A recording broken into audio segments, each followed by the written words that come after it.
One of the big things that always comes up in a software discussion between vendors and companies is this idea of the time to value. How long does it take for me to get this value? I don't quite understand because I've not lived through it and you have, but I have lived through this, which is if you install software, it takes longer to like proliferate to its end users, right? And so if you implement a big change at a company and you have to train everyone how to use it, that takes a long time. You have to invest in training. It's expensive. But when it's consumer level, you don't really have a way to train them. You just got to hope that they can pick it up and use it really quickly. And it takes time to proliferate. So you mentioned Intuit. Sounds like they're using it. Banks are using it. These are companies that might have hundreds of thousands, maybe millions of customers. They've deployed it. It's deployed in Asia to hundreds of millions of users. But if I'm a new customer and I've never done this before, how long does it take before I guess enough devices are using it so that I can get the value out of it? That's a great ask, because right now the new companies, you said, are people still coming? We've got people going live from card networks to payroll networks, et cetera. And they're saying, hey, whenever you ask the user, and I think you know this well, when you get that question, hey, do you want to try this new thing when you're trying to log in? No, I just want to log in.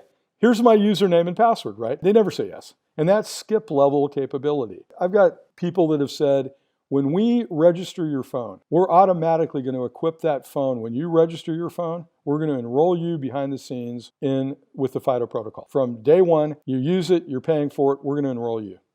And anytime we want a service that's FIDO enabled, the keys are already in place. The infrastructure is taking care of it. That is what we've seen from an uptake standpoint of people using applications that are FIDO-based, the easiest. It's just built in, it's there. We've seen two payment systems do things like, hey, I will give you $5 if you swipe your finger right now or take a selfie. And what you're gonna do from now on is log in and do that. And we're gonna give you $5 just for doing that to be enrolled. So there's incentive based, okay? One is on the one end, we're just gonna do it and enroll you and have that infrastructure played. The other end is we've got people paying people to be enrolled because they already know the financial benefit of these people not calling their help desk.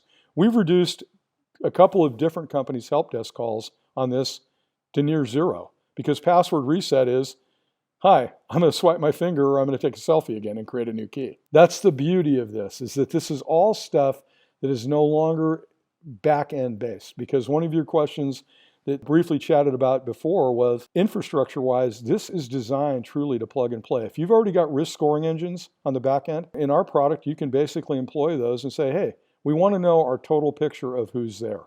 What is the risk of this transaction? Make that part of before you authenticate.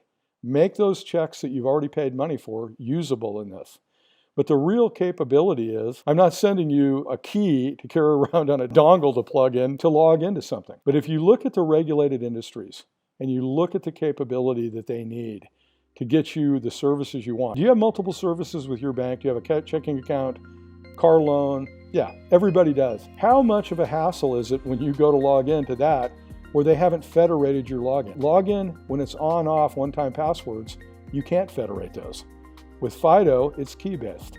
I know the key, I know the user, I know it's Albert because I enrolled him. This episode of IT Visionaries is brought to you by Salesforce. With Salesforce's low-code app dev tools, you can be more efficient, more productive, and save money by reducing development time by up to 90%. Get Salesforce's low-code playbook and increase time to value for your team and your customers. Visit salesforce.com/ITV today.